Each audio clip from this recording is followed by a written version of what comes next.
MT202 এর equivalent packs 009 message কীভাবে তৈরি করতে হয় সেটি একটু দেখাতে চাচ্ছি। আমরা শুরুতেই হচ্ছে এই ক্রিয়েশন অপশনে যাব।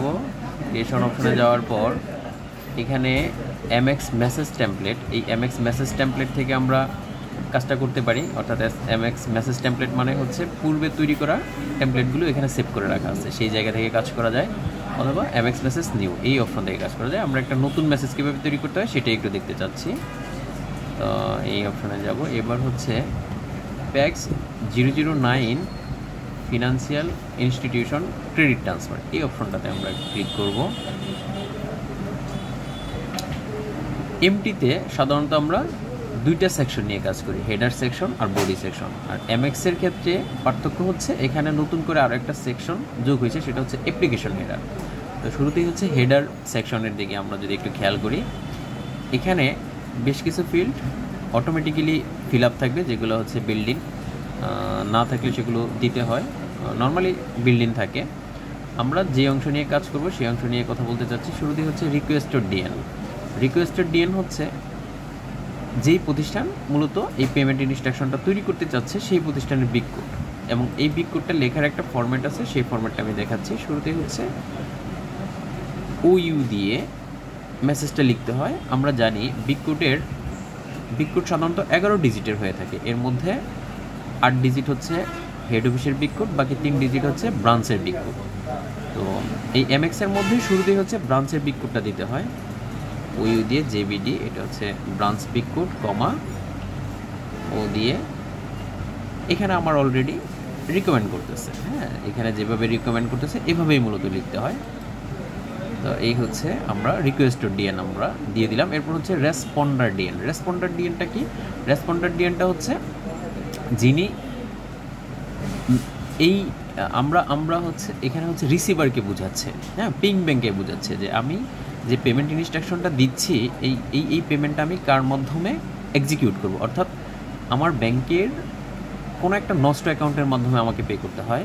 তো আমরা অনেকগুলো নষ্ট অ্যাকাউন্ট মেনটেন করি। এখানে আমি কোন নষ্ট অ্যাকাউন্টের সাথে, অর্থাৎ কোন ব্যাংকের থ্রুতে আমি এই পেমেন্টটা করবো, অর্থাৎ আমার করেসপন্ডিং ব্যাংক কে হবে সেটা আমরা একটু দেখব। এটা দেখার জন্য আমরা একটা হচ্ছে পেমেন্ট ইনস্ট্রাকশন ফলো করতে পারি, একটা ফরওয়ার্ডিং আমরা একটু দেখতে পারি।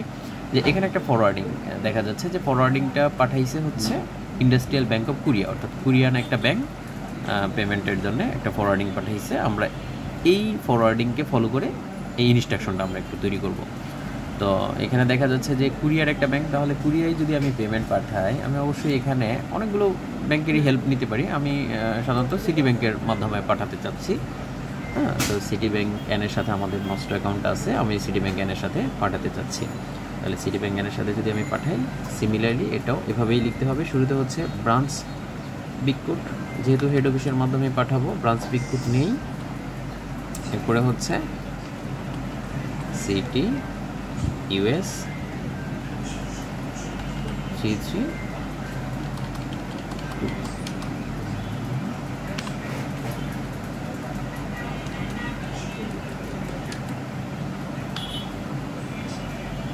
এখানে রিকমেন্ড করছে, আমরা এটা কী করবো, আমরা এটা একটু সিলেক্ট করে দেব।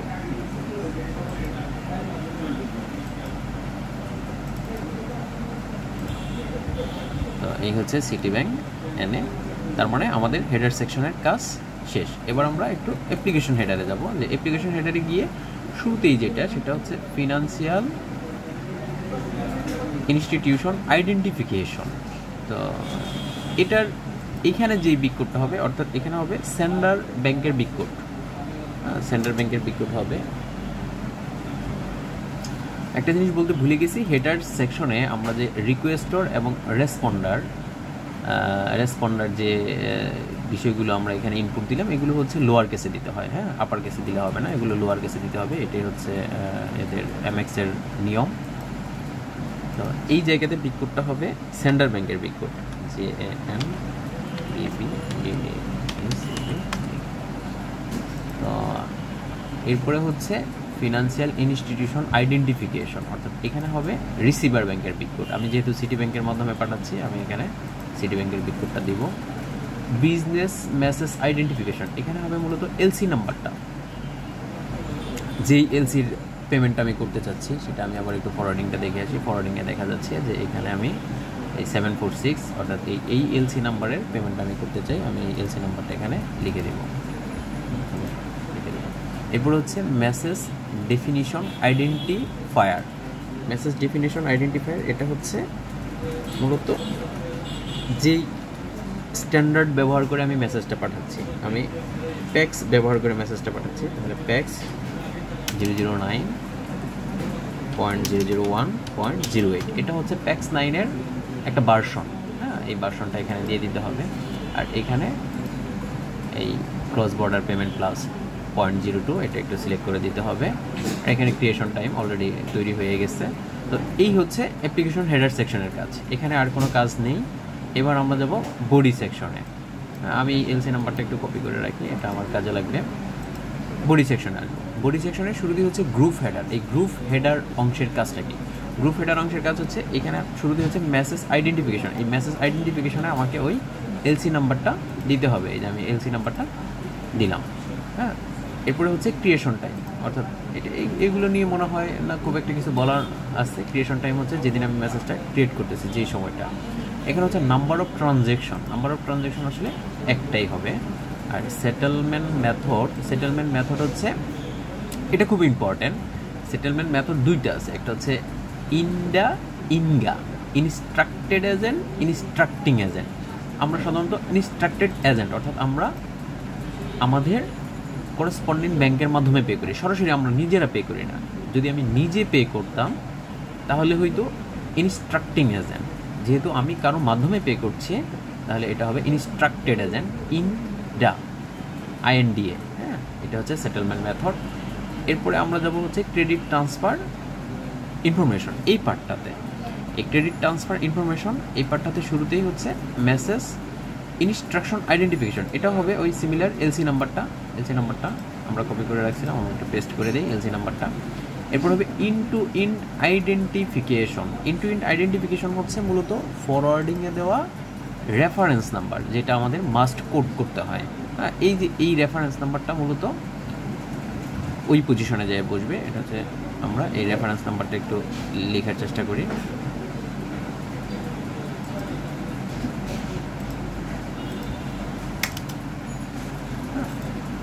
এই হচ্ছে রেফারেন্স নাম্বার।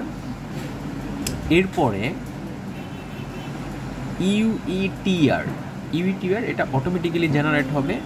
এখানে ক্লিক করলে এই ইউইটিআরটা হচ্ছে একটা ইউনিক আইডেন্টিফিকেশন নাম্বার। হ্যাঁ, এই ইউইটিআরটা দিয়ে পরবর্তীতে ট্রেস করা হয়, এটা একটু সংরক্ষণ করে রাখতে হয়, ধরে রাখতে হয়।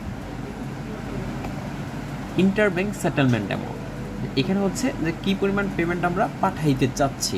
সাধারণত যখন আমরা পেমেন্ট পাঠাই তখন আমাদের একটা ক্যালকুলেশন থাকে, আমরা আমাদের চার্জ কেটে নিয়ে বাকি যে অ্যামাউন্টটা থাকে সেই অ্যামাউন্টটা মূলত আমরা পাঠাই। এখানে দেখা যাচ্ছে $15,681। আমরা এই $15,681 এখানে দিয়ে দেবো, 15,681.10।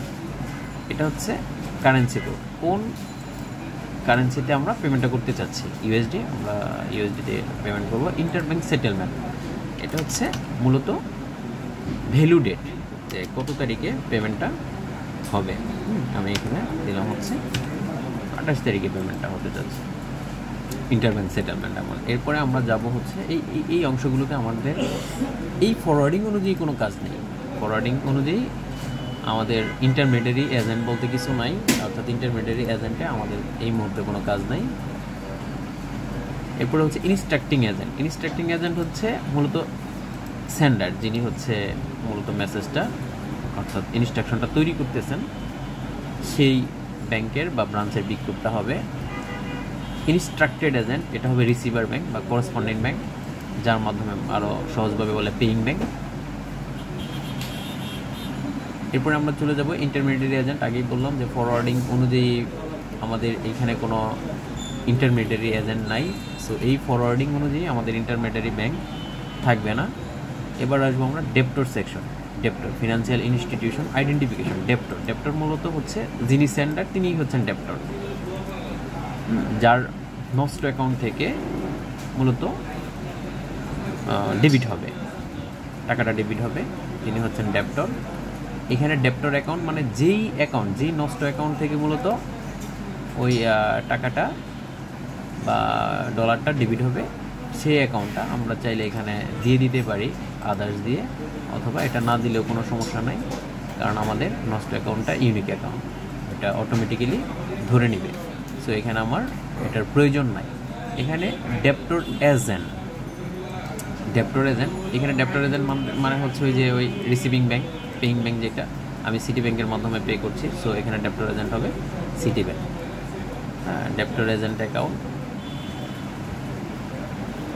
এটা আমরা চাইলে দিয়ে দিতে পারি, আমাদের যে ডেপ্টর এজেন্ট অ্যাকাউন্ট আছে সেটা, এটা না দিলেও কোনো সমস্যা নাই। এই জায়গাটাতে হচ্ছে ডেপ্টর অ্যাকাউন্ট বলতে এখানে হচ্ছে পার্টির যে অ্যাকাউন্ট থেকে মূলত টাকাটা কেটে নেওয়া হবে সেই অ্যাকাউন্টটা, এটা চাইলে দেওয়া যায়, এটা না দিলেও কোনো সমস্যা নাই। এরপরে আমরা যাব হচ্ছে ক্রেডিটর পার্টে। তো শুরুতেই হচ্ছে ক্রেডিটর এজেন্ট। হ্যাঁ, তো ক্রেডিটর পার্টে ক্রেডিটর এজেন্ট মানে আমরা এখানে যদি একটা ফরওয়ার্ডিং দেখি, তাহলে ফরওয়ার্ডিংয়ে বলা আছে যে ইন্ডাস্ট্রিয়াল ব্যাংক অফ কোরিয়া তার পেমেন্টটা কার মাধ্যমে চাচ্ছে। হ্যাঁ, এখানে দেখা আছে যে প্লিজ ক্রেডিট বা remit the process through standard chartered bank new York. হ্যাঁ, স্ট্যান্ডার্ড চার্টার্ড ব্যাংক নিউ ইয়র্কের মাধ্যমে সে পেমেন্টটা চাচ্ছে। সো এখানে ক্রেডিটর এজেন্ট হচ্ছে স্ট্যান্ডার্ড চার্টার্ড নিউ ইয়র্ক, সেই ক্রেডিটর এজেন্টের বিগ কোডটা আমরা এখানে দিয়ে দিব। এরপর যাব হচ্ছে ক্রেডিটর এজেন্ট অ্যাকাউন্ট, এটা আমরা চাইলে দিতে পারি, না দিলেও কোনো সমস্যা নাই, এটা দিতে হবে এমন ম্যান্ডেটরি ফিল্ড না এটা। এরপর হচ্ছে ক্রেডিটর, অর্থাৎ আলটিমেটলি পেমেন্ট যেখানে পৌঁছাবে সেটা ক্রেডিটর, অর্থাৎ বেনিফিশিয়ারির যে ব্যাংক সেই ব্যাংক। তো এই ফরওয়ার্ডিং, অর্থাৎ ফরওয়ার্ডিং যেই ব্যাংক থেকে আসছে সেই ব্যাংক। তো ফরওয়ার্ডিং আসছে হচ্ছে ইন্ডাস্ট্রিয়াল ব্যাংক অফ কোরিয়া, তার মানে এই জায়গাটা হবে ইন্ডাস্ট্রিয়াল ব্যাংক অফ কোরিয়ার বিগ কোড। আমরা ইন্ডাস্ট্রিয়াল ব্যাংক অফ কোরিয়ার বিগ কোডটা এখানে লিখে দিতে পারি যে IBKO-KRSA। আর আরেকটি বিষয় হচ্ছে এখানে remittance information, creditor account similarly যে এখানে আমি চাইলে দিয়ে দিতে পারি, না দিলে আমার কোনো সমস্যা নাই। ক্রেডিটর অ্যাকাউন্ট যে দিতেই হবে এমন কোনো ইনস্ট্রাকশন নাই, এটা ম্যান্ডেটরি ফিল্ড না। আর এই জায়গাতে যে রেমিটিং ইনফরমেশন আনস্ট্রাকচার্ড, এখানে আমরা বেশ কিছু কথা লিখে দিতে পারি। হ্যাঁ, যে সাপোজ হচ্ছে কী পারপাসে আমি পেমেন্ট করতেছি সেটা আমরা চাইলে লিখে দিতে পারি, অথবা আমরা লিখে দিতে পারি হচ্ছে যে রিলেভেন্ট ইনফরমেশন। হ্যাঁ, অথবা একটা বিষয় হচ্ছে যে এই যে পেমেন্টটা হচ্ছে এই পেমেন্টের চার্জটা কে বহন করবে সেটা আমরা চাইলে এখানে লিখে দিতে পারি, চার্জ বেনিফিশিয়ারি, যে বেনিফিশিয়ারি থেকে চার্জটা নিতে হবে। এটা হচ্ছে 202 এর ফিল্ড নাম্বার 72 এর ইকুইভ্যালেন্ট ফিল্ড। হ্যাঁ, এখানে আনস্ট্রাকচার্ড, এখানে অনেক কিছুই লেখা যায়।